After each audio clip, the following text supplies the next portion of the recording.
약 반발 더 깊게 들어가는 뉴스 프레스룸입니다. 우리나라 국민 2명 중 1명 51.7%가 남녀 갈등이 심각한 수준이다라고 생각한다는 조사 결과가 나왔습니다.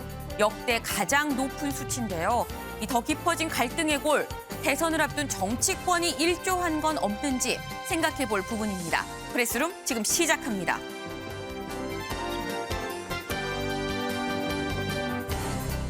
최재형 전 감사원장이 윤석열 후보와 만난 자리에서 이 홍준표 의원의 종로 공천 추천이 자신과 상의한 게 아니라고 밝혔습니다.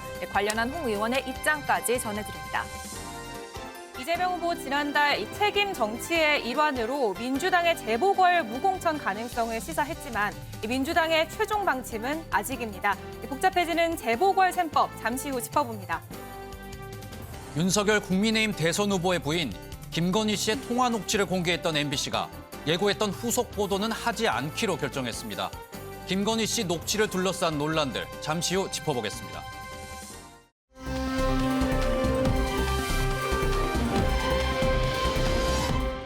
날씨부터 알아보고 오겠습니다.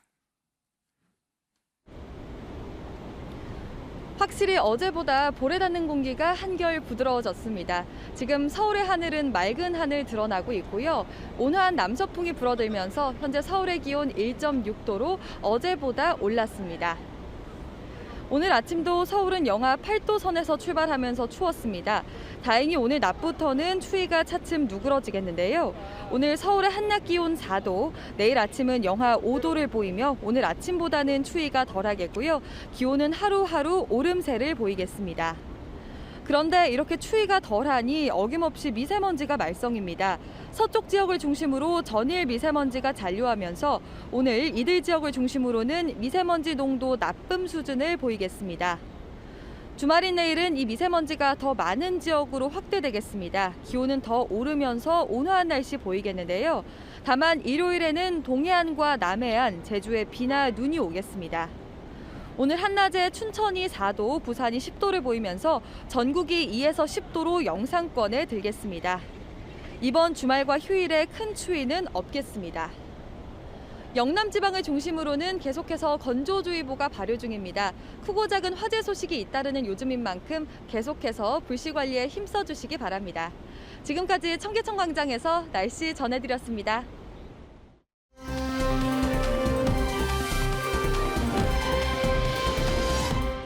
오늘의 첫 번째 코너 프레스룸이 간다입니다. 이 프레스룸 기자가 직접 가서 화제의 인물을 만나는 그런 시간이죠. 오늘은 대체 누굴 만나고 왔는지 영상으로 먼저 확인해 보시죠.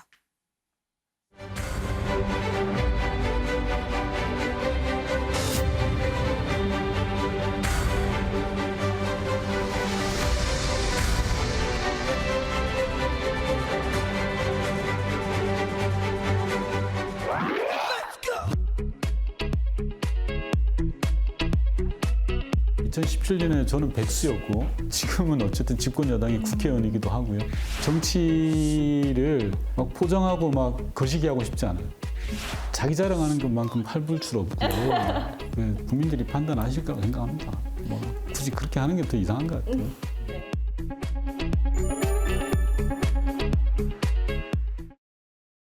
네, 이 프레스룸이 간다 유호정 기자가 직접 가서 만나본 이 화제의 인물 바로 이 민주당 윤건영 의원이었습니다.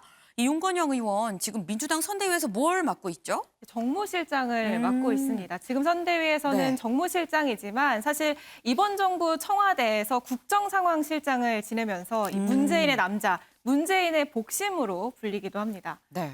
근데 이 정무실장이 하는 역할이 뭐예요? 이재명 후보의 전략과 메시지를 관리하는 이 핵심 보직으로 불립니다. 네, 그렇군요. 이 정무감이 좀 상당히 뛰어난 사람이 맡아야 될 것 같긴 해요. 네. 근데 이 민주당에서 친문 또 친이 세력 간 이 내부 갈등 얘기가 지금 계속 나오고 있는데 이 부분 관련해서 좀 할 얘기가 많았을 것 같습니다. 네, 맞습니다. 할 얘기는 많았지만 이 정무감으로 무장한 이 윤 의원에게 내밀한 이야기를 네. 듣고자 정말 고분분투한 시간이었던 것 같은데요. 40분간 진행된 인터뷰였는데 먼저 이재명 후보에 대해서 어떤 얘기했는지 들어보실까요? 우선 첫 번째로 이재명 후보는 네거티브 선거를 하지 않고 정책 경쟁을 하고 있습니다. 처음부터 지금까지 일관된 기조로 그 일관성을 지켜오고 있고 매일매일 정책 공약을 내고 있습니다. 반면에 윤석열 후보는 진흙탕 네거티브 싸움을 하고 있어서 대단히 좀 안쓰러운 지경입니다. 그리고 두 번째, 안정과 신뢰를 보여주는 것. 저는 이재명 후보가 윤석열 후보보다 훨씬 낫다라고 단언합니다.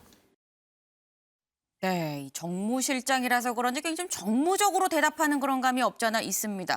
우리 편 좋고 이 저쪽 팀 나빠 뭐 이런 지금 얘기인 건데 이게 우리가 윤건영 의원을 청와대 상황실장을 했었다. 뭐 문 대통령 복심이다라고 얘기했습니다만 제 기억엔 사실 광흥창 팀의 핵심 멤버다라는 게 굉장히 이미지가 각인이 돼 있어요. 이 문재인 대통령이 대선에 나왔을 때 이 핵심 컨트롤 타워 팀이 광흥창 팀이었었잖아요. 근데 지금의 정무실장 역할도 뭐 중요한 거긴 합니다만 이 지금이랑 그때랑은 좀 역할이 좀 다른 것 같긴 해요. 네, 맞습니다. 사실 원조 친문의 핵심으로 불리는 이 네. 윤건영 의원이 이재명 선대위의 정무실장으로 간다는 것 그 자체가 네. 민주당에서는 원팀 행보로 여겨졌죠. 그런데 과연 화학적 결합까지 이루어졌느냐 이건 별개의 문제였거든요. 그래서 이 얘기를 한번 물어봤습니다.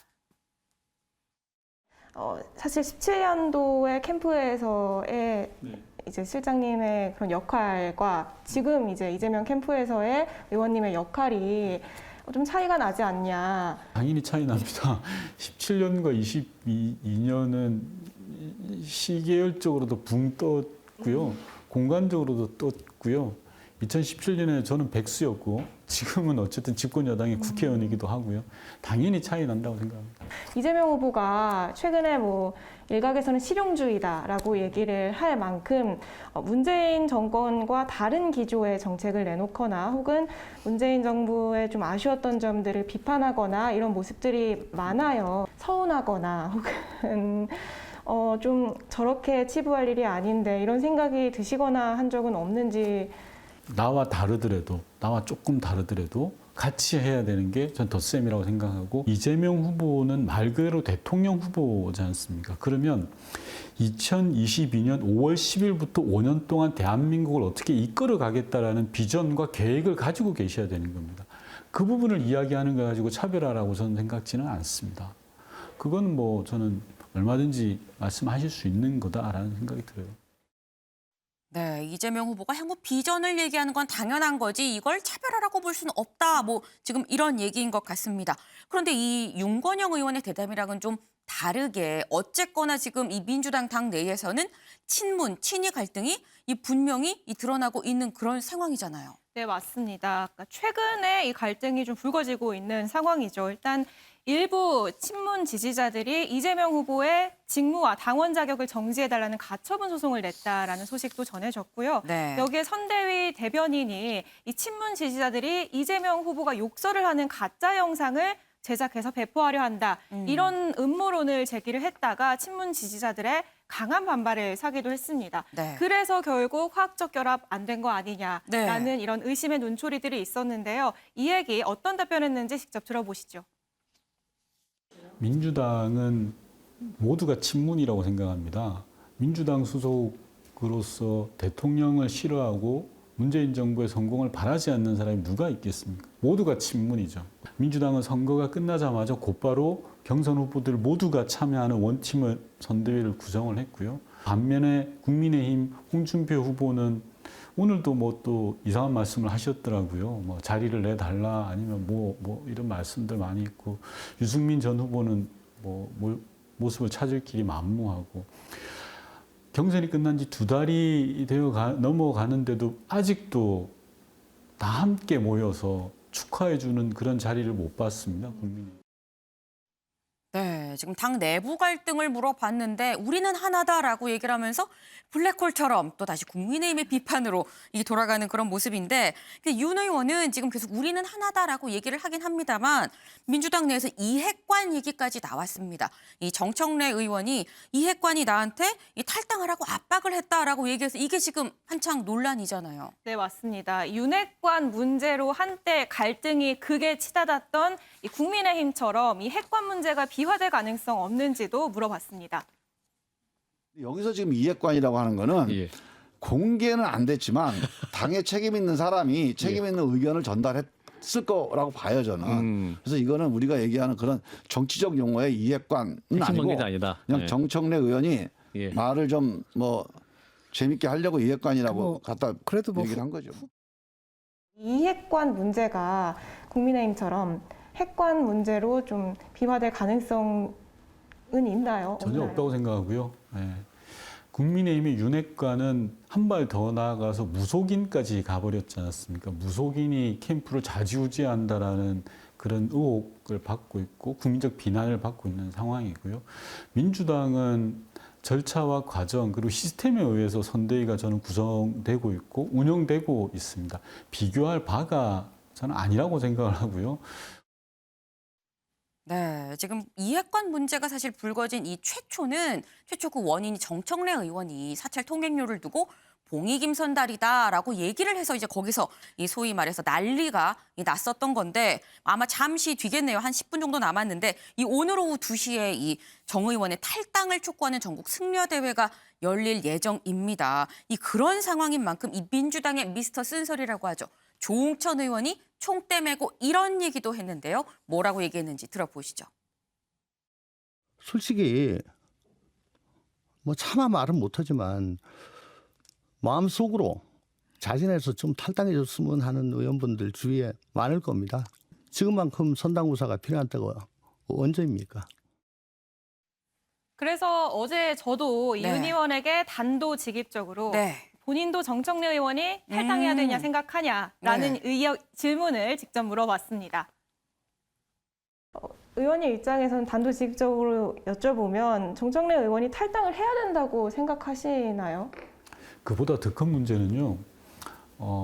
민주당의 의원 수십 명 그리고 당대표 후보를 비롯해서 조계종에 가서 오해를 풀고 저는 정성을 다해서 말씀을 드렸다고 생각을 합니다.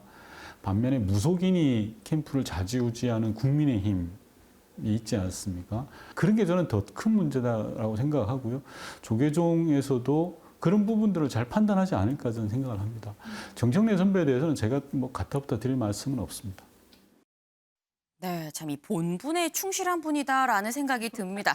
이 또 정무실장다운 그런 답을 내놨는데 지금 뭘 물어봐도 지금 전부 이 국민의힘의 비판으로 지금 귀결이 되고 있는 그런 상황이에요. 아예 그냥 작심하고 국민의힘을 딱 비판한 그런 건 없었나요? 네, 사실 이 윤 의원이 그간의 국민의힘 갈등과 봉합 상황을 두고서 딱풀봉합, 반창고봉합 이런 비유를 했거든요. 이후로 시간이 지났기 때문에 입장 여전한지 물어봤는데요. 어떤 답변 나왔는지 직접 들어보시죠. 1차 봉합을 저는 반창고 봉합이라고 했습니다. 왜냐하면 반창고 봉합이나 땅풀 봉합이나 떨어지기 쉽거든요. 왜 그러냐라고 하면 첫 번째는 후보의 리더십이 없어요. 자, 봉합이라고 하면 후보가 양측을 조정하든지 중재해서 하나의 안을 만들어내는 거지 않습니까? 윤석열 후보가 보이지 않았습니다. 1차 때는 김종인 위원장 뒤에 숨어 있고 2차 때는 윤핵관 뒤에 숨어 있었죠. 즉 후보의 리더십이 없는 봉합은 임기응변식, 땜빵식 봉합밖에 되지 않는다라는 말씀을 드리고요. 두 번째로는 윤핵관이 여전히 남아 있습니다. 저는 윤핵관이라고 하는 사람들이 수면 아래 잠시 모습을 감춘 것이다라는 생각이 들고요.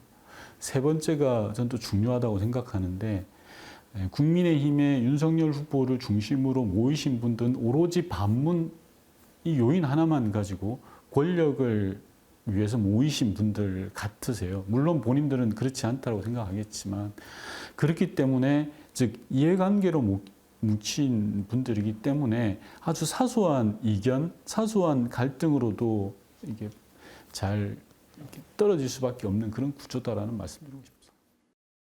네, 역시나 상당히 좀 길게 이렇게 비판을 해주는 그런 모습이었습니다. 근데 윤건영 의원 하면 사실 2012년 이 문재인 대통령이 이 대선 후보일 그 당시였었죠. 그때 안철수 후보랑 이 단일화 협상을 할 때 이 협상 한가운데 있었던 핵심 인물입니다. 제 기억이 맞다면 이 윤건영 의원이 아마 제가 알기로는 이 문 대통령, 그러니까 당시 문재인 후보 쪽에 거의 유일한 배석자였었던 것 같아요. 네, 그러니까 그만큼 핵심 인물인데 이 단일화 관련해서 이 윤건영 의원이 어떻게 볼까요? 네, 일단 단일화 가능성에 대해서는 쉽지 않을 거다라고 전망을 했고요. 되더라도 아름다운 단일화는 안 될 거다라는 얘기를 했는데요. 그 2012년에 힘겨웠던 시간들이 생각이 나듯 네. 이 단일화 문제에 빠지면 캠프가 아무것도 못한다라는 네. 얘기를 해주기도 했습니다. 그걸 이 윤석열 후보도 네. 알기 때문에 그래서 최근에 홍준표 의원에게 승부수를 던진 거다라고 분석을 하더라고요. 이 얘기 함께 들어보겠습니다. 윤석열 후보가 홍준표 의원을 만난 것은 안철수 후보 단일화보다는 홍준표 후보를 통해서 자력갱생을 해보겠다라고 판단하신 것 같아요. 그래서 이제 홍준표 의원을 만나서 설득해 보려고 했던 것 같은데 홍준표 후보가 종로 공천권과 대구 공천권을 내놓아라. 그리고 처갓집에 대해서도 엄정 조치하겠다라는 메시지를 내놔라. 소위 말해서 남자로서의 자존심도 죽이고 공천권도 내놓으라는, 실속도 내놓으라는 그런 말씀을 하셨죠. 결과적으로 홍준표 후보가 꼬리를 내린 셈인데 모르겠습니다. 그게 뭐 맞는 처신인지는. 네. 네, 지금 이 야권 단일화가 뭐 아름답게 되긴 어려울 거다라는 뭐 이런 전망을 내놨습니다. 근데 보면 우리가 윤 의원을 뭐 문 대통령의 복심이라고 얘기를 하긴 하지만 사실 이 문 대통령과의 인연은 노무현 정부 때 이 청와대에서 비서관을 하면서 이 문 대통령이랑 맺어진 그런 인연이잖아요. 이 문 대통령, 노무현 전 대통령 얘기 안 물어볼 수가 없습니다. 네, 맞습니다. 관련 얘기도 해봤는데요. 네. 두 대통령을 모신 윤 의원의 얘기 함께 들어보시죠. 비유를 하자면요. 노무현 대통령은 바다와 같으신 분이세요. 바다가 잔잔할 때도 있고 경량이 칠 때도 있지 않습니까? 그만큼 노무현 대통령은 다이나믹하시죠. 네. 반면에 문재인 대통령은 산과 같으세요. 모든 사람들이 힘들 때 산을 오르잖아요. 많이 안아주는 곳이 산이라고 생각하거든요. 최근 의원님들이 밸런스 게임 질문을 많이 받으시더라고요. 그래서 꼭 둘 중에 하나를 선택해야 되는 문제입니다. 예. 만약에 무인도에 갈 때 딱 한 명만 데려갈 수 있어요. 아유, 그럼 제가 죽어야죠. 그거는 아버지냐 어머니냐 이런 문제라서요, 저한테. 네, 이 둘 중에 하나를 택하느니 내가 죽겠다. 이 정말 진정한 측근이 아닌가 하는 생각이 듭니다. 이 유호정 기자 수고했습니다. 이 프레스룸에 간다. 사실 이 마지막 질문은 이 공통 질문이죠. 윤건영은 땡땡땡이다라는 질문인 건데 여기에 윤 의원이 뭐라고 얘기했는지 직접 들어보시죠. 윤건영은 땡땡땡이다. 본인을 한마디로 정의를 해주시고 그 이유도 함께 설명 부탁드릴게요. 같이 일하는 동료들이 몇 가지 안을 주셨는데 다 마음에 안 들어요. 그래서 제가 내린 결론은 윤건영은 윤건영이다. 이렇게 정치를 막 포장하고 막 거시기하고 싶지 않아요. 네, 그냥 있는 그대로 보여주는 게 맞다고 생각해요.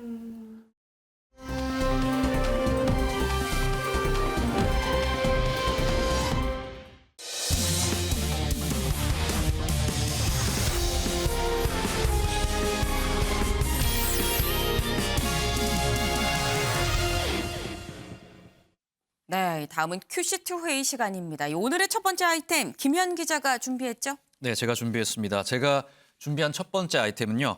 김건희 7시간 녹취, 방송 유야무야 되냐입니다. 네, 지난주 일요일 MBC의 한 시사 프로그램에서 김건희 씨 녹취 공개를 하면서 굉장히 큰 논란이 일었었는데요. 원래는 이번 주 일요일에 추가 보도가 예정이 됐었는데 네. 갑자기 MBC 측에서 이 방송을 취소를 하는 결정을 내렸습니다. 맞아요. 이 프로그램 측이 내건 이유는 이 사회적 파장이 크다 보니까 이 후속 취재를 진행했는데 그 방송 분량과 취재 소요 시간 등을 검토한 결과 이번 주는 관련 방송을 하지 않기로 결정했다. 이렇게 또 발표를 했고요. 네. 이후에 이 다른 추가적인 내용들은 해당 프로그램이 아니라 뉴스 채널을 통해서 취재를 진행하겠다 밝혔는데 저희 프레스룸도 MBC 측에 문의를 해봤거든요. 네. 일단은 이 발표한 내용 이외에는 더 드릴 말씀은 없다 이렇게 이야기를 했고요. 굉장히 이 곤혹스러워하는 모습을 좀 감추지는 못하는 상황이었는데 네. 김건희 씨 측은 이 방송 지금 MBC 측을 상대로 사실은 방송 금지 신청을 오늘 했었습니다. 네. 오늘 신문 길이었는데 MBC가 이 방송 자체를 취소를 하면서 이 방송 가처분 금지 신청도 자동적으로 취소가 네. 된 상태입니다. 그렇군요. 아니 김현 기자가 다시 추가적으로 좀 MBC 쪽에 입장을 문의했음에도 불구하고 우리가 냈었던 그 입장이 뭐 똑같다. 그냥 그렇게 받아들여 달라. 지금 이렇게 얘기를 했다는 거 아니에요? 네, 그렇습니다. 근데 그 내용이 취재 소요 시간, 방송 분량 등 여러 조건을 검토한 결과 안 하는 게 맞다고 생각을 했다라는 건데 은영미 위원님. 사실 이게 좀 이 구체적인 설명이 잘 안 되는 것 같아요. 좀 두루뭉술한 그런 설명이긴 합니다. 네, 일단 액면 그대로 보면 이제 취재 소요 시간이 부족하고 방송 네. 분량도 잘 안 맞는다 뭐 이런 이유를 들었는데요. 뭐 복잡한 속내가 있을 겁니다. 만약에 이제 저희가 유출을 해 보자면 네. 한마디로 말하면 이제 추가 방송에 대한 부담감이라고 봐야 될 텐데요. 지난 일요일에 그 1차 방송을 했는데 한마디로 말하면 좀 파급력이 없었다. 일부 논란성 발언들, 미투라든가 뭐 예를 들면 무속인 발언이라든가 네. 이런 논란성 발언을 제외하면은 결정적 한 방이 없었다. 이런 비판들이 많았었잖아요.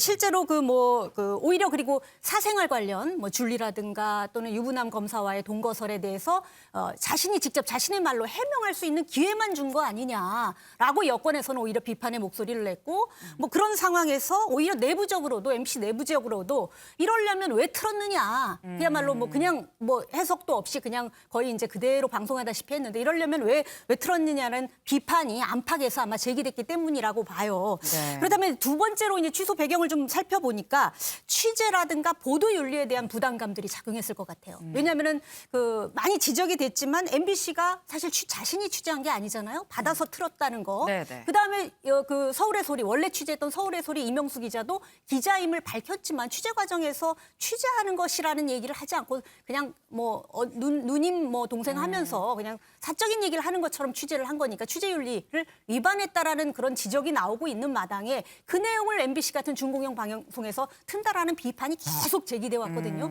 그런 것들이 아마 기자들도 부담이 됐을 거다라는 거고. 네. 마지막으로 그렇다면은 뭔가 다르게 해야 되는데 2차 방송에서는 네. 1차 방송 때 아마도 중요하다는 걸 다 꺼냈을 거예요. 네. 그럼 2차 방송 때는 더 나아져야 되는데 추가로 더 나아질 게 없고 오히려 어제 열린 방송 TV라고 친여 유튜브 방송에서 서울중앙지법의 국민의힘 측에서 가처분 소송을 냈는데 그 결과가 어떻게 나왔냐면은 MBC에서는 빼라고 한 수사 관련 내용도 유튜브에서 보도해도 좋다 이렇게 나왔어요. 그러면 네네. 오히려 열린공감 TV에서 더 많은 내용을 공개할 수가 있는데 MBC에서 굳이 2차 방송을 해서 열린공감 TV만도 못한 내용을 방송하는 게 맞느냐라는 필요성이 적다는 판단이 네, 그런 있었네요. 판단도 있었을 것 같고 그렇다면 MBC가 추가적으로 더 할 수 있는 게 뭐냐 하면은 검증 취재를 해야 돼요. 예를 네. 들면은 그 사생활도 직접 해명만 하게 내두는 게 아니라 예를 들면 김건희 씨가 뭐 하지 않았다. 예를 들면 줄리하지 않았다 하면 진짜 줄리하지 않았는지 검증 취재가 돼야 되는데 이게 간단하지 않잖아요.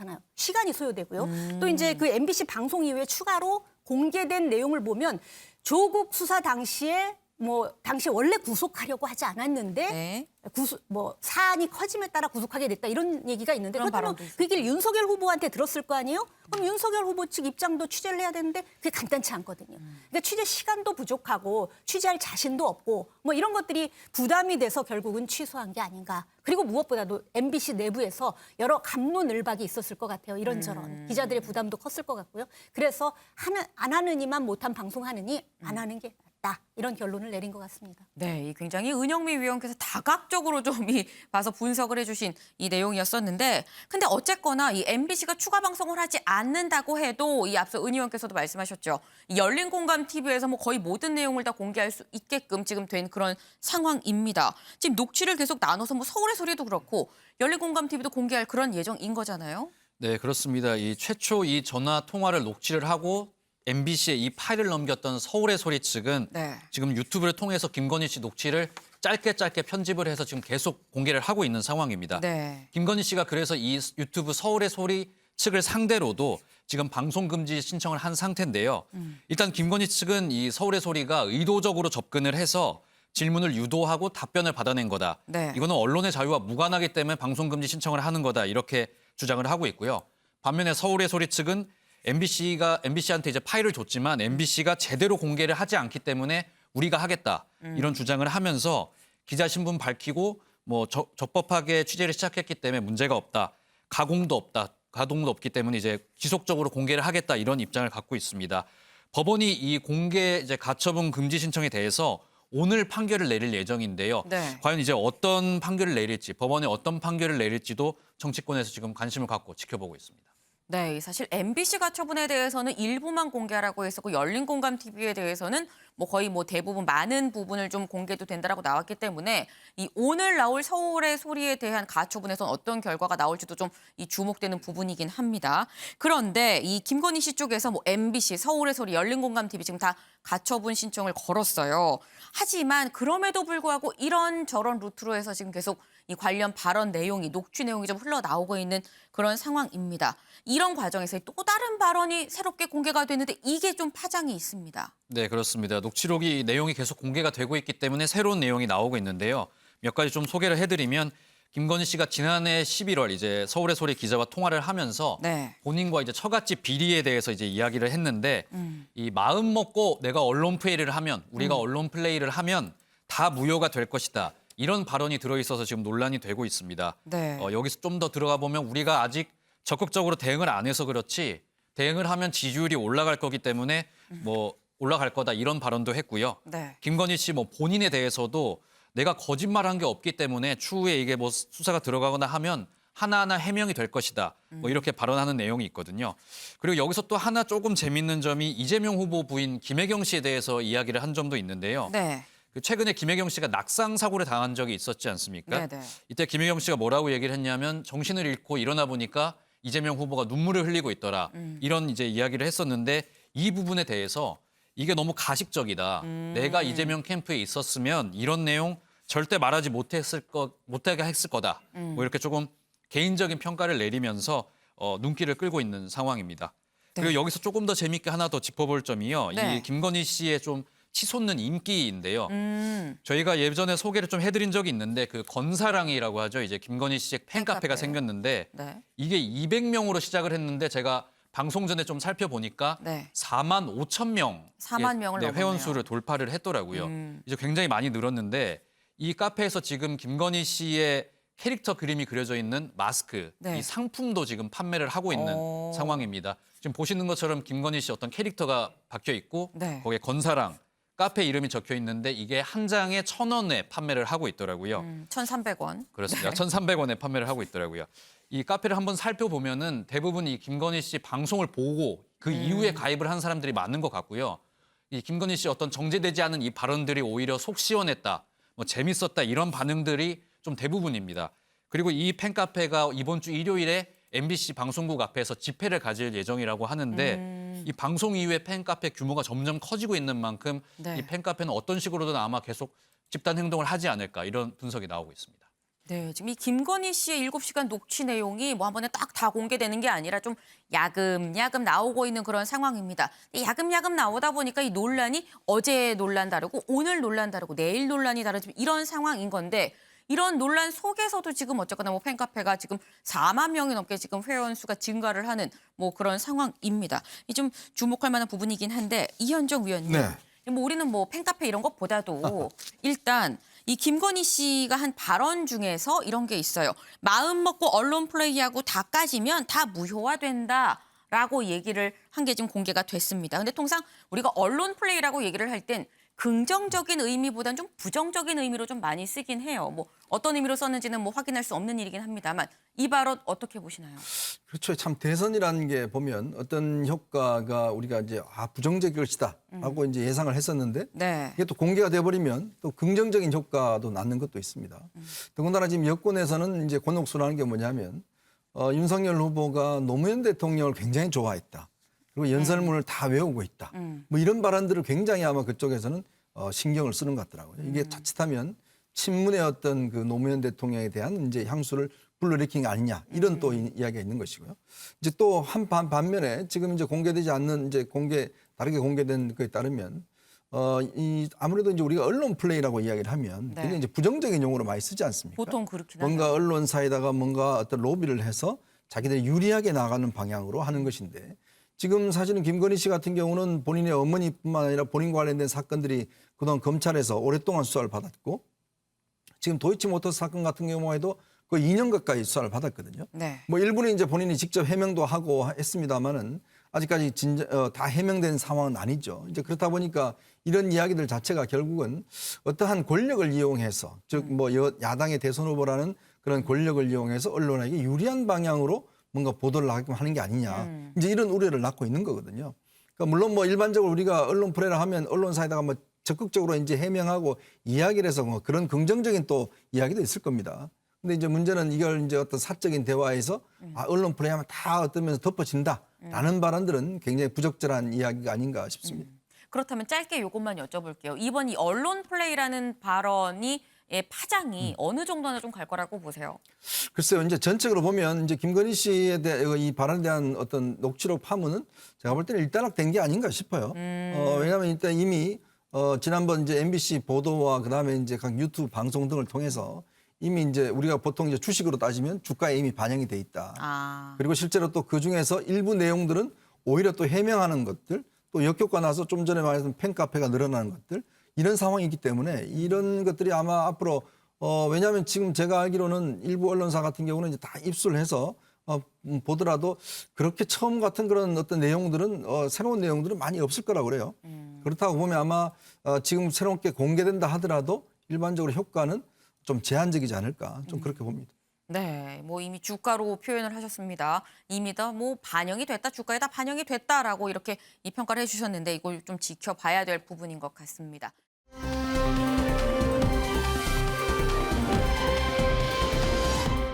다음 아이템 이수아 기자가 준비했죠? 네, 제가 준비했습니다. 제목은요. 이 최재형 만난 윤석열 원팀 멀어지나입니다. 저희가 어제 방송에서 이 윤석열 후보가 홍준표 의원과 원팀을 도모하기 위해 한자리에서 만났고 이 자리에서 최재형 전 감사원장을 비롯한 특정 인사에 대한 특정 지역 공천을 좀 요구했다. 합류의 조건으로 이런 소식을 전해드렸는데요. 그 이후에 윤 후보가 오후에 최재형 전 감사원장과 직접 만나는 자리를 가졌습니다. 이 오후 5시쯤 만나서 40여 분 동안 좀 비공개 회담을 가졌는데 이 모습 먼저 보고 오실게요. 그래서는 지난 11월 이후부터 우리 당의 경선 후보님들하고 함께 정권 교체를 위해서 우리 당의 이 공식 후보를 하여튼 조건 없이 도와주고 지지하겠다고 말씀을 하셨고 그 기조는 지금도 변함이 없으시다고. 전략 공천 관련해서 이야기는 나누지 않으셨을까요? 원장님은 우리 최재형 원장님은 아마 그런 대화 자체를 나눈 사실이 없다고 이미 말씀을 하셨고 그래서 뭐 거기에 대해서 오늘 우리 최재형 원장님하고 대화한 건 없습니다. 네. 네, 윤 후보가 전하기를 최 전 원장은 홍 의원과 이런 얘기를 사전에 논의한 적이 없다. 공천에 대해서라는 점을 확실히 하는 모습이었고요. 또 한 가지가 우리 원장님은이라고 친근하게 칭하면서 지난 11월 이후 그러니까 경선이 끝나고부터 정권 교체를 위해서 공식 후보, 당의 공식 후보인 자신을 조건 없이 도와주기로 했다. 그리고 그 뜻이 지금도 변함이 없다라고 말하는 모습이었습니다. 그러면 저희가 최 전 원장의 목소리도 직접 들어봐야겠죠. 그렇죠. 이 부분도 준비했습니다. 지금 뭐 정권 교체에 집중을 해야지 어디 출마를 한다 이런 걸 논할 계제는 아닌 것 같습니다. 정권 교체를 하는데 우리가 온 힘을 집중해야 된다는. 종로 출마권은 제가 홍 대표랑 사전에 논의한 사실이 없어요. 근데 홍 대표가 뭐 어떤 뜻으로 그렇게 하셨는지는 제가 정확히 모르는데 뭐 정치를 오래 하신 분이니까 뭐 생각이 있으셨겠죠. 저는 사전에 논의한 건 없어요. 좀 당사자의 의사는 반영되지 않은 홍 의원의 요구라는 점을 밝히는 모습이었고요. 다만 정치를 오래 하신 분이니 나를 추천한 데는 좀 이유가 있지 않겠느냐라면서 홍 의원이 또 두둔하는 모습도 보였습니다. 그런데 이 궁금한 점이 이 윤석열 후보랑 이 최재형 전 감사원장 두 사람이 만났을 때 누가 먼저 만나자고 얘기한 걸까요? 네, 이날 두 사람이 만날 호텔에서는 사실 기독교 연합회에서 주최하는 행사가 하나 있었습니다. 그리고 최 전 원장이 굉장히 독실한 크리스천으로 알려졌죠. 그렇기 때문에 이 행사에 참석하기로 예정이 돼 있었는데요. 그리고 또 이 행사에 오기로 한 또 한 사람이 권성동 의원이었다고 합니다. 그래서 윤 후보가 제안한 거야라고 제가 사실 선대본부 관계자에게 직접 좀 확인을 요청을 했어요. 근데 정확한 내막은 사실 내부에서도 잘 파악이 안 되고 있다고 합니다. 다만 바로 그 호텔까지 바쁜 일정을 소화하고 있는 대선 후보가 직접 찾아간 점, 그리고 그 종교 행사에 권성동 의원, 측근이라고 할 수 있는 권 의원이 직접 참가하기로 했다는 점 등을 고려해 보면은 아무래도 윤 후보가 측근들을 통해 최 전 원장을 먼저 접촉한 게 아닌가라는 분석이 나오고 있습니다. 네, 이 합리적인 추론이라고 생각이 됩니다. 그런데 이 윤석열 후보가 먼저 연락을 했다는 건 이 최재형 전 감사원장님, 이 종로 전략 공천이 본인 뜻입니까? 라는 걸 지금 물어보고 싶어서 연락한 게 아닌가 싶어요. 근데 어쨌거나 여기에 대해서 지금 최 전 원장은 내 뜻 아닙니다라고 얘기하는 그런 상황인 건데, 그렇다고 한다면 홍준표 의원은 왜 최 전 원장 본인도 딱히 원하지 않은 종로 전략 공천을 얘기를 한 걸까요? 네, 홍 의원은 일단 최 전 원장에 대해서 말을 하면서 자신이 일종의 빚이 있다고 표현을 했습니다. 어떤 빚이냐라고 시청자분들이 물으실 수도 있는데, 이 당내 경선 과정이 있었잖아요. 여기서 최 전 원장이 일찍 떨어지면서 이 탈락한 후보들이 남은 후보들에게 다 지지 선언을 하는 그런 추이가 있었습니다. 그러면서 원희룡 전 지사 그리고 박진 의원, 하태경 의원은 모두 윤 후보 쪽으로 간 상태였고, 반면 최재현 전 원장과 안상수 전 시장 등이 홍준표 의원 캠프로 와서 끝까지 일을 해줬습니다. 그래서 사실 최 전 원장은 윤 측으로 가지 않겠나라는 분석이 많았거든요. 이걸 그랬었죠. 깨고 본인에게 오히려 힘을 실어주는 모습이 제가 보기엔 빚이라는 표현을 홍 의원이 한 게 아닌가 싶습니다. 그리고 홍 의원 역시 최 전 원장과 이 공천 부분을 사전에 논의하고 추천한 것은 아니다라고 확인을 했고요. 다만 이 최 전 원장이 그 자리에 맞는 인물이라고 생각했다. 이 공정을 상징하는 종로에 최재형이 가는 게 맞겠다 싶어서 추천했다라는 얘기를 했고요. 다만 평양 감사도 자기가 싫으면 그만이다 라면서 최 전 원장이 싫다면 그만이라는 소감을 본인의 플랫폼인 청년의 꿈에 남기기도 했습니다. 네, 약간 홍준표 의원이 뭐 평양 감사도 본인이 싫으면 뭐 아니다라고 얘기를 하는 걸 보니까 최재형 전 감사원장한테 약간 좀 마음이 상해 있는 것 같기도 합니다. 그런데 사실 이 홍준표 의원 입장으로 본다면 지금 이 최 전 원장 그리고 윤석열 후보가 이 둘만 만난 거잖아요. 본인을 빼고. 좀 기분이 나쁠 수가 있는 게, 내가 종로 전략 공천을 얘기했는데 나 빼고 이거 진짜 맞아? 라고 지금 팩트 체크하려고 윤석열 후보가 최재형 원장 만난 것 같은 좀 그런 느낌도 받았을 수 있을 것 같아요. 그렇게 받아들일 수도 있었던 것 같은데요. 홍 의원 사실 여기 이 만남 자체에 대해서는 비판은 하지 않는 모습이었습니다. 다만 자꾸 본인과 윤 후보 사이에서 있었던 어떻게 보면 은밀한 대화가 좀 이런 식으로 공론화되고 또 다른 사람의 만남으로 이어지는 것에 대해서 좀 불만을 토로하긴 했거든요. 이 내용을 입장을 보시면 아무리 정치판이 막가는 판이 됐다. 하지만 두 사람이 만나서 당내 현안을 논의한 것을 두고 공천 요구 구태로 까발리고 모략하면 어떻게 국정 논의를 하냐. 대선에 도움이 될 것이라고 화기애애한 분위기에서 그냥 추천을 추천을 한 건데 그걸 마치 합류 조건처럼 둔갑을 시키고 이런 부분은 아무리 생각해도 아니다라고 밝히고요. 또 하나 그다음에 SNS 글을 하나 더 올렸거든요. 여기서 보면은 이 뒤에 윤핵관이 있음을 다시 한번 좀 언급을 하면서 이준석 대표가 사실 계속 윤핵관 문제를 지속적으로 제기할 때 설마 그럴 리라 하곤 했는데 실제로 자신이 당해보니 참 음흉한 사람들이다라고 밝히기도 했습니다. 그렇군요. 근데 홍준표 의원이 청년의 꿈에 올린 글을 보니까 이런 게 있습니다. 이 선대위 고문은 없던 일로 돼버렸다. 라고 얘기하는 이 부분이 눈에 들어왔는데, 글쎄요, 이렇게까지 된 상황이다 보니까 은영미 위원님, 그러면 이 홍준표 의원, 이 국민의힘에 들어가려고 해도 지금 명분이 없는 그런 상황이에요. 그렇죠. 한마디로 합류하기가 지금 당장은 좀 쉽지 않아 보입니다. 한마디로 스타일 국인 셈이 됐어요. 공천 뒷거래를 한 구태 정치인으로 낙인이 찍혔는데 그러니까 망신은 망신대로 당하고 공천 거래도 무산이 거부당한 셈이 됐거든요. 그러니까 이제 사실은 지금 상황에서는 합류하기가 쉽지 않죠. 스타일까지 구겼는데 그렇다면 이제 누가 손해냐? 봤을 때 윤석열 후보 입장에서도 사실은 2030 지지층이 업고 있는 사실은 홍준표 의원이 원팀이 돼서 도와주면 좋은데 지금 상황에서 공천을 거래하면 안 돼요. 왜냐하면 자기의 가치가 공정과 상식인데다가 이미 홍 의원 만나기 전에 공천을 어떻게 할 것인지 공관위를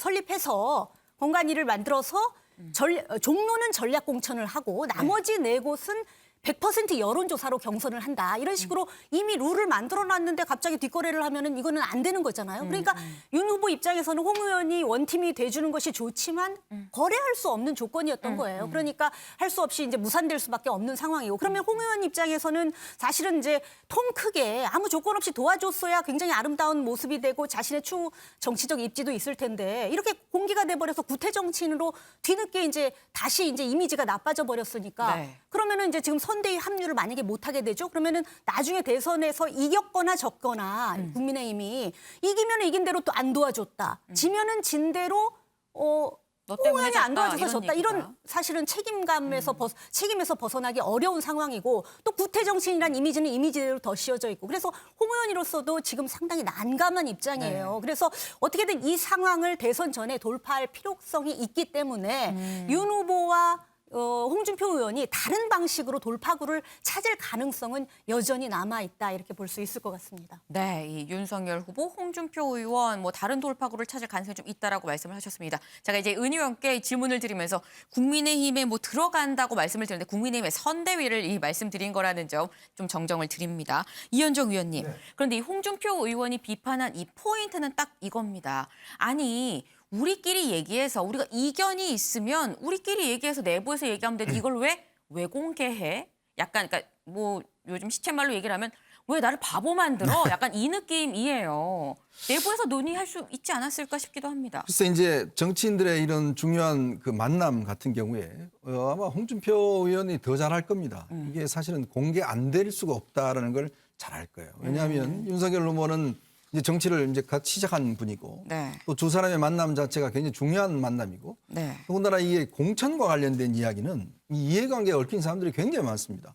지금 아까 은영미 의원도 이야기했지만 지금 이미 이제 전략 공천을 종로는 하고 나머지는 이 경선으로 한다고 그래서 지금 뛰는 후보들이 굉장히 많거든요. 다들 촉각을 곤두세우고 있어요. 이제 그럴 경우에 만약에 거기에 특정 인사를 거론한다는 것 자체가 나중에 이게 알려지게 되면 당내에 굉장히 큰 파문이 일어날 수가 있습니다. 사실 그걸 홍준표 의원이 모를 리가 없을 겁니다. 정치를 뭐 하루 이틀 하신 분이 아니기 때문에 내가 한 이야기가 당연히 아마 다 알 거다라는 생각을 했을 거예요. 근데 문제는 이게 의외로 지금 파문이 커져버렸어요. 이제 그렇다 보니까 두 사람끼리 이야기한 건데 왜 그걸 공개하느냐 이야기를 하지만 애초에 아마 홍 의원도 이게 다 공개될 거라고 생각했을 겁니다.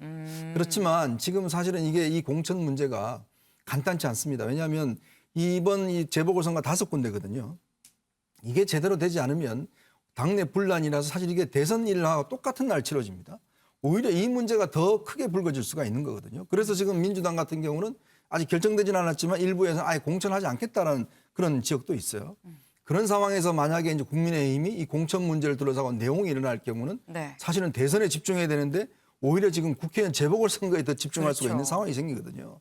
저는 이게 홍준표 의원이 좀 잘못 접근을 했다. 이거는 어떤 면에서 보면 나중에 어떤 공천 과정이 이루어질 때 본인이 누구를 지지하면 모르겠습니다만은 벌써 누구를 해달라. 그것도 본인과 가까운 사람을 해달라. 이렇게 이야기를 해버리니까 더 파문이 커진 만큼 이건 홍준표 의원이 어떤 식이든지 이거는 좀 극복을 해야 될 문제가 아닌가 그런 생각이 좀 듭니다. 네, 지금 이현정 의원께서 아마 홍준표 의원이 이 내가 한 제안이 공개될 줄 알았을 거다라고 말씀을 하셨는데 알았다면 지금 이렇게 좀 강력하게 거듭 반복해서 오만방자하다라고까지 얘기를 하면서 반발을 했을까 하는 생각이 좀 들기도 한데 어쨌거나 이 해주신 말씀처럼 지금 사실 대선에 가려져 있었던 게 이 재보궐선거입니다. 같은 날 동시에 치러지긴 합니다만 대선이 너무 크기 때문에 이 무려 5곳에 달하는 이 재보궐선거가 지금 가려져 있는 상황인 건데 이 재보선이 지금 총 5곳에서 열려요. 그중에 홍준표 의원이 얘기한 게 2곳이죠. 이 서울 종로 그리고 대구 중남구 부분인데 이 윤석열 후보 공천 원칙을 얘기했는데 그래서 그럼 이호정 기자 이 원칙대로 해서 재보궐 이 공천 어떻게 하겠다는 건 좀 짚어봐야 될 것 같아요. 네, 맞습니다. 이 지난 17일 비공개 최고위원회에서 어느 정도 좀 방침이 정해진 상황인데요. 국민의힘은 이 정치적 상징성이 큰 종로에는 전략 공천을 하되 네. 나머지 4곳에는 100% 일반 국민 여론조사로 후보를 선출하는 쪽으로 가닥을 잡았습니다. 네. 그런데 여기에서 지금 홍준표 의원이 대구에도 전략 공천을 요구하면서 좀 상황이 복잡해진 거죠. 그래서 어제 이준석 대표도 이런 얘기를 했는데요. 어떤 얘기인지 직접 들어보시죠. 저는 뭐 어차피 정치 지도자 간의 대화에서 뭐 어떤 대화도 오갈 수 있다 이렇게 보고 있습니다. 하지만 이번 대통령 선거와 함께 치러지는 보궐선거에 대한 공천 문제 같은 경우에는 지난 최고위원회에서 그러니까 월요일 최고위원회에서 저희가 경선을 우선시하는 방향으로 그것도 당원들 간의 분란을 방지하기 위해서 여론조사 공천을 우선시하는 방향으로 방침을 정한 바가 있습니다. 그렇기 때문에 그 기조의 변화가 있으려면은 아마 관계에 있는 분들의 정치적 타협이 있어야 될 것인데 그 과정이 뭐 쉽지는 않을 것으로 보입니다. 네, 이 대선을 앞두고 당원 투표로 결정을 하게 되면 당내 내분이 일어날 우려 때문에 이 같은 판단을 했다. 이 방침이 바뀔 가능성은 쉽지 않아 보인다. 이런 입장을 얘기를 했고요. 네. 이 방침이 윤석열 후보와도 논의된 내용이냐라는 질문에 이 대표는 거의 최고위에서 만장일치로 동의를 했고 후보도 의사를 전달받은 것으로 알고 있다라고 답변을 했습니다. 사실 국민의힘에서는 이런 공천 잡음을 좀 최소화하기 위해서 일단 공천관리위원장 인선부터 추진을 하려고 했는데 네. 이걸 논의하려던 어제 최고위도 좀 수년된 상황이거든요. 의견 조율이 좀 쉽지 않아 보입니다. 네. 그러면 민주당은 이 공천 어떻게 할까요? 민주당에서 무슨 무공천 얘기도 나오던데요. 네, 맞습니다. 민주당은 이 당원 당규 개정 트라우마가 여전한 상황입니다. 이 지난해 4월이죠. 서울시장, 부산시장 선거를 앞두고 당원 당규를 개정을 했는데 당 소속 선출직 공직자의 중대한 잘못으로 재보선이 발생했을 경우 네. 후보를 추천하지 않는다. 이 개정을 이 당원 당규를 바꿔서 결국에 공천을 했었죠. 네. 그 결과 비판 여론은 물론이고요. 선거도 패하면서 후폭풍에 시달렸습니다. 여기에 그래서 이재명 후보가 민주당이 신뢰를 잃게 된 계기가 여러 개 있는데 그중에 하나가 당원 당규 바꾼 거다. 무공천도 긍정적으로 검토해야 한다라는 입장을 밝히기도 했었거든요. 네. 사실 뭐 검토해야 한다 원론적인 입장이긴 하지만 후보가 직접 무공천 가능성도 시사를 한 건데 네. 이 송영길 대표를 비롯한 당 일각에서는 그래도 집권 여당이 후보를 내서 국민 판단을 받아야 한다. 라는 이런 입장도 만만치 않은 상황입니다. 또 후보 입장에서도 지역에 공천을 내지 않는 게 과연 지역 민심에 그러니까 본인 대선에도 유리할까 이 부분을 고려해야 한다라는 의견도 있거든요. 결국 네. 어떤 결정이 대선에 유리할지 또 그 결정이 언제 나오는 게 대선에 도움이 될지까지도 민주당이 좀 고심을 하고 있는 것으로 보입니다. 근데 사실 이 무공천이라는 게 이 말이 쉽지 현실적으로 정말 공천을 하지 않는 건 정말 쉽지 않은 그런 일입니다. 특히나 이 서울 종로라고 할 때는 저희가 뭐 정치 1번지라고 얘기를 하죠. 이 자체가 갖고 있는 의미가 굉장히 큰데 이 무공천할 수 있을까 싶어요. 네, 일단 민주당의 귀책 사유가 있는 선거구가 3곳입니다. 청주 네. 상당, 경기 안성, 서울 종로구 이렇게인데 일단 안성과 청주 상당은 민주당 의원들의 귀책 사유가 확실하다라는 평가가 있습니다. 각 네. 의원들의 선거법 위반으로 당선 무효 처리되면서 공석이 된 상황인데요. 다만 이 종로는 이낙연 전 대표가 이 대선에 도전을 하면서 스스로 의원직을 사퇴한 거기 때문에 당원 당규에 있는 이 중대한 잘못은 아니지 않냐라는 이런 민주당 의원들의 의견이 치열한 상황이고요. 특히나 국민의힘도 2곳의 귀책 사유가 있는데 후보를 내지 않습니까? 그런데 네. 우리는 왜 안 내냐? 이런 반발도 있고 또 종로라는 말씀하신 것처럼 정치적 상징성까지 고려를 하면 종로까지 무공천으로 가면 안 된다라는 이런 의견들이 많더라고요. 실제로 오늘 의원들 얘기를 직접 들어보니 네. 그런 반면에 또 결국에 대선에 유리한 게 무공천이라면 못할 이유가 없다라고 얘기를 하는 의원들도 있었습니다. 그만큼 지금 갑론을박이 이어지고 있고요. 이렇게 상황이 복잡하다 보니 어떤 얘기까지 나오냐면 새로운 물결의 대선 후보 김동연 후보를 네. 영입을 해서 서울시장 후보로 내자라는 이런 얘기까지 거론이 됐습니다. 네, 일단 뭐 김동연 후보는 뭐 서울 종로로 나갈 생각이 전혀 없는 뭐 그런 모습입니다.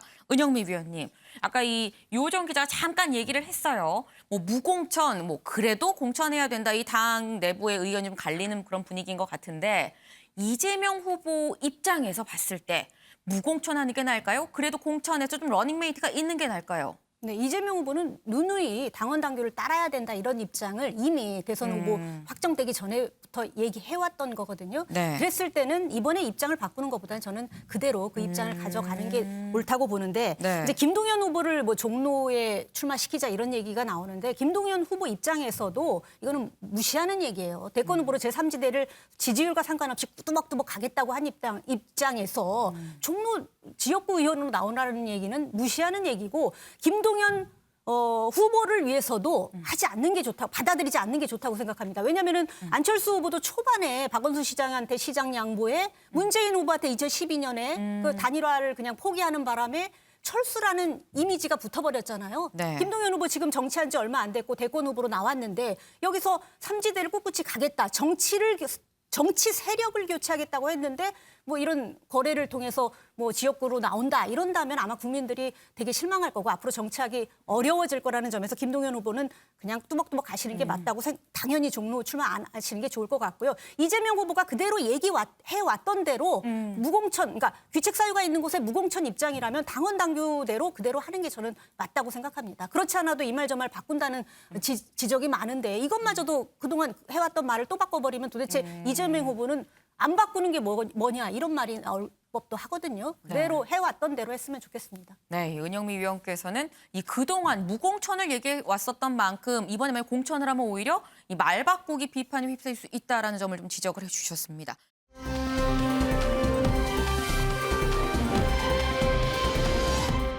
다음 아이템 누가 준비했을까요? 네, 마지막 아이템도 제가 준비를 했습니다. 네. 제가 준비한 아이템은요. 지지율 고심 중인 이재명 후보 젊은 층 공략의 사활입니다. 이재명 후보 지난번에는 이제 부인 김혜경 씨와 댄스 배틀을 벌였던 거 기억하실 텐데요. 기억나요. 네, 그때 조금 부족함을 느꼈는지 이번에는 조금 부족이요? 네, 그렇습니다. 댄스 학원에 가서 직접 이제 춤을 배우는 시간을 가졌습니다. 젊은이들이 입는 이제 최신 유행하는 옷으로 이제 좀 차려입고요. 춤을 배우는 이재명 후보의 모습이 좀 관심을 불러일으켰는데 어떤 모습이었는지 함께 보시겠습니다.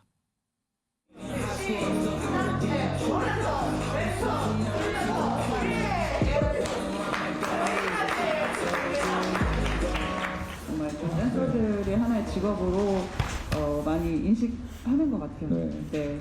젊은이들의 꿈 중에 하나가 이제 댄서. 그런 친구가 꽤 있는 것 같아요. 여기 수우파 근데 왜 우만 있고 매는 없어요? 곧 나온대요. 곧 나온대요. 소맨파가 또 나온다는 소문이 있더라고요. 네. 나이 제한 있어요? 관심 있으신 것 같아요. 20살 이상? 아니요, 나이 제한 없을 거예요. 나이 제한 없어요? 저기 58도 됩니까? 네네. 네, 이재명 후보 본인도 이렇게 춤을 추다가 좀 본인도 어이가 없다는 듯이 좀 웃는 모습이 좀 인상적이었는데요. 네. 이 춤 경연 프로그램이 젊은 층 사이에서 이제 인기가 많다 보니까 이재명 후보가 젊은 층 공략을 위해서 이렇게 직접 나선 것으로 보입니다. 네. 그러면서도 이제 댄스 체험을 하면서도 이 문화 산업으로 좀 댄스를 키워보고 싶다. 이렇게 본인의 정책을 홍보하는 것도 잊지 않는 모습이었습니다. 네, 이재명 후보 몸이 들썩들썩하면서 굉장히 이 서바이벌 이 댄스 경연 대회에 좀 나가려고 하는 게 좀 보이는 것 같기도 해요. 뭐 58살도 됩니까? 이렇게 물어보는 게 적극적인데 형광 비니하고 뭐 조거 팬츠 입고 이게 50대가 사실 이렇게 하는 게 정말 쉽지 않은 거잖아요. 네. 이거 2030 세대에 겨냥한 거겠죠? 네, 그렇습니다. 이 배경을 살펴보면 아무래도 20대 지지율 하락이 이제 영향을 미친 것으로 분석이 됩니다. 지금 윤석열 후보가 여가부 폐지, 그다음에 병사 봉급 200만 원 인상 등 이제 연일 2대남 공약을 내세우고 있는데 실제 이게 효과를 좀 발휘했는지 최근 이제 이 여론조사에서 이재명 후보는 20대 지지율이 낮아졌는데 윤석열 후보는 20대 지지율이 높아지는 이 현상이 실제로 나타났거든요. 네. 여기에 이제 이재명 후보도 좀 자극을 받아서인지 이렇게 좀 적극적으로 2대남 20대, 30대 공략에 나서는 모습 보였고요. 이번 댄스 공약도 댄스 선거운동도 이거의 일환이 아니냐 이런 분석 나오고 있습니다. 네, 사실 이렇게 저렇게 이 대선 후보가 나와서 댄스, 춤을 춰주면 저희 방송사에서 안 쓸 수가 없습니다. 이 영상의 파급력이 상당하기 때문인데 이재명 후보가 이 영상 쪽을 좀 굉장히 좀 많이 활용을 하는 것 같아요. 이 종이로 된 홍보물을 만드는 대신에 또 온라인 영상으로 대체를 하겠다, 뭐 이런 얘기를 내놨습니다. 네, 그렇습니다. 이번엔 또 온라인 좀 강화하는 모습을 좀 강조하는 것 같습니다. 네. 그 선거용 홍보물이 보통 오프라인으로 제작이 되는데 그렇죠. 이재명 후보 뭐 나는 이런 거 안 하고 온라인으로 하겠다. 대신 그 온라인 콘텐츠를 본인이 직접 자필로 편지를 쓰는 모습을 이제 영상을 공개할 예정이라고 합니다. 그런데 지금 이건 역시도 네. 지금 윤석열 후보가 조금 비슷하게 호남에 이제 손편지를 발송하는 이런 이벤트를 진행을 했거든요. 네. 이거에 대항하는 의미로 이제 이재명 후보도 손편지를 든 것으로 보이는데 이재명 후보는 일단 여기서 좀 아낀 비용을 SNS, 온라인 홍보에 투자하겠다는 입장입니다. 근데 한편 이것에 대해서 좀 저격하는 인물이 있는데요. 네. 이준석 국민의힘 대표가 여기에 대해서 좀 작심 비판을 하고 나섰습니다. 네. 이준석 대표는 우리 이제 윤석열 후보가 자필 편지를 이제 호남에 보내는 이벤트를 준비를 했는데 네. 이 이벤트 준비를 해보니까 호남 지역에 이제 후보자 뭐 발송용 주소를 등록하고 그다음에 실제로 인쇄를 하고 뭐 발송하는 이 전체적인 과정이 한 2주 정도 시간이 걸린다고 해요. 네. 그런데 이재명 후보 지금부터 이 시작을 해도 실제로 실행이 되기는 어렵다 이렇게 비판을 하면서 이재명 후보가 보여주기식 지금 홍보만 하고 있다. 선거운동 하고 있다면서 거짓말쟁이라고 이렇게 작심 비판하는 모습 보였습니다. 네. 근데 뭐 이재명 후보는 뭐 이준석 대표가 본인을 뭐 비판하거나 말거나 어쨌거나 영상적인 부분에 좀 더 신경 쓰는 그런 모습인 것 같습니다. 그래서 이걸 영상적인 부분이라고 말하기는 조금 애매한 감이 없잖아 있긴 합니다만 보니까 어제는 뭐 짐 로저스죠. 이게 세계적인 투자자 짐 로저스랑 화상 대담을 했습니다. 네, 그렇습니다. 이재명 후보 온라인 그 비대면 이제 영상 인터뷰를 통해서요. 네. 세계적인 이제 유명 인사들이랑 대담을 진행하는 이 선거운동 전략 계속 진행을 하고 있습니다. 지난번에는 정의란 무엇인가 마이클 샌델 네. 하버드 대학교 교수와 이제 인터뷰를 했는데 이번에는 세계적인 투자자 짐 로저스와 저렇게 대담을 가졌다고 합니다. 우선 어떤 이야기 했는지 대담 모습 함께 보시겠습니다. I tell you, I will bring the Rolling Stones. You bring Blackpink. Let North Korea, let Mr. Kim bring somebody. We'll open the 38th parallel. We'll have a big, big, big party. 네, 짐 로저스 회장 뭐 아이돌 블랙핑크를 38선으로 데려와서 김정은 위원장 초청해라 뭐 이런 이야기도 하고 네. 이재명 후보 뭐 굿아이디어다 이렇게 화답하는 모습도 보였는데요. 네. 이렇게 뭐 민주당에서는 이렇게 유명 인사 만나는 선거운동 적극적으로 계속 할 거다 이야기를 했고요. 그리고 조금 전에 들어온 소식인데 이재명 후보가 그 추가 경정 예산을 두고 지금 대선 후보들이 전부 다 모이자 이렇게 제언을 한 상황입니다. 윤석열 후보 포함해서 안철수, 심상정 전부 다 모이다 이렇게 이야기를 했는데요. 네. 이 발언도 이제 좀 배경을 살펴보면 윤석열 후보가 50조 추경을 얘기를 했다가 이게 현실성이 있는지 민주당에서 지금 계속 공격을 하고 있지 않습니까? 네. 이재명 후보도 다 모이자 얘기를 했지만 여기서 콕 집어서 윤석열 후보를 향해서 이번에도 빠지지 말라 이렇게 얘기를 하면서 공격은 늦추지 않는 모습 보였습니다. 네, 지금 이재명 후보의 소식도 알아봤고 이 앞서서는 뭐 윤석열 후보, 이 홍준표 의원 간의 뭐 갈등을 비롯한 이 윤석열 후보 얘기도 좀 짚어봤습니다. 그런데 우리가 뭐 매번 느끼는 거긴 합니다만 제3 후보들을 좀 덜 다루는 느낌이 있긴 합니다. 이 제3 후보들에 대해서 좀 알아본 기자 없을까요?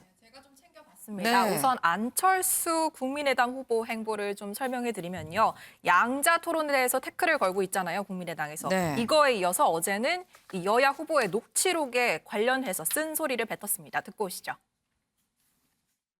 계속 옛날에 욕했던 녹취록이나 틀고 있고 이렇게 되면 참 우리나라 앞날이 암담합니다. 그래서 그냥 뭐 녹취록 서로 틀게 하고 그냥 대선에서 빼버렸으면 좋겠습니다.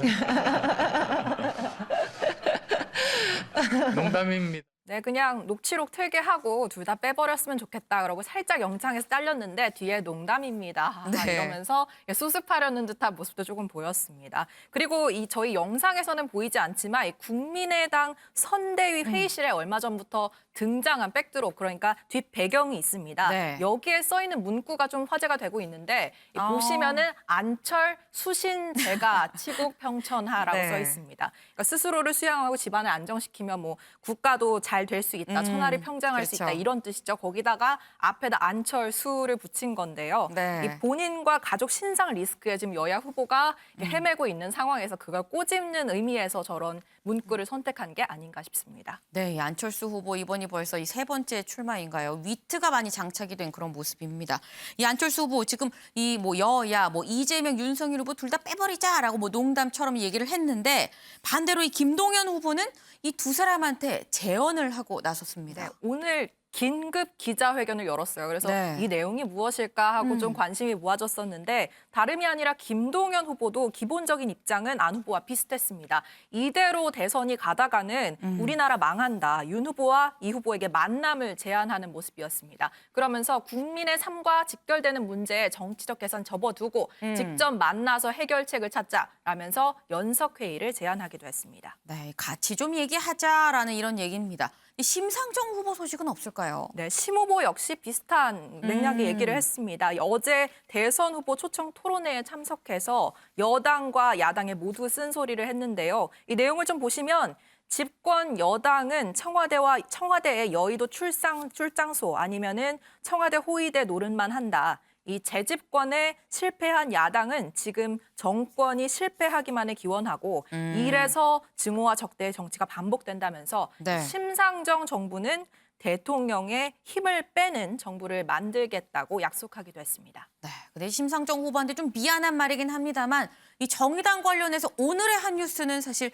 진중권 전 교수의 복당 아닌가 싶어요. 네, 진 전 교수 오늘 SNS에 새벽에 올렸습니다. 네. 이 정의당 복당 의사를 밝혔습니다. 탈당 2년 만인데 여기서 SNS에 저는 심상정으로 갑니다. 정의당에 다시 입당해 진보의 재구성을 위해 젊은 정치인들을 뒤에서 돕겠다라는 글을 남겼습니다. 과연 보수 논객이라는 평까지 받은 진 전 교수가 다시 진보 논객으로 활약할지도 주목해야겠습니다. 네, 이현정 교수님, 이현정 위원님, 교수래요. 이현정 위원님, 이 진중권 전 교수가 이 전격적으로 복당을 결정한 그 결심 배경이 뭘까요? 아마 이제 좀 본인의 책임감, 의무, 뭐 또 의리 뭐 이런 게 있는 것 같습니다. 의리? 왜냐하면 사실은 이제 정의당이 이번에 심상정 후보가 한 5일 동안 집권을 하면서 네. 당의 존립까지도 지금 흔들려 버렸거든요. 이제 그런 상황에서 그동안 이 정의당을 꾸준히 이제 참여해왔던 진중권 교수의 어떤 책임감이 있었던 것 같아요. 이런 어려운 상황에서 본인이 좀 도와야 되겠다. 이렇게 잘못하다가는 씨가 마르겠다. 이런 아마 판단을 한 것 같습니다. 그런 면에서 어차피 이 대선 구도는 양당의 어떤 이 구도로 이제 가는 상황에서 네.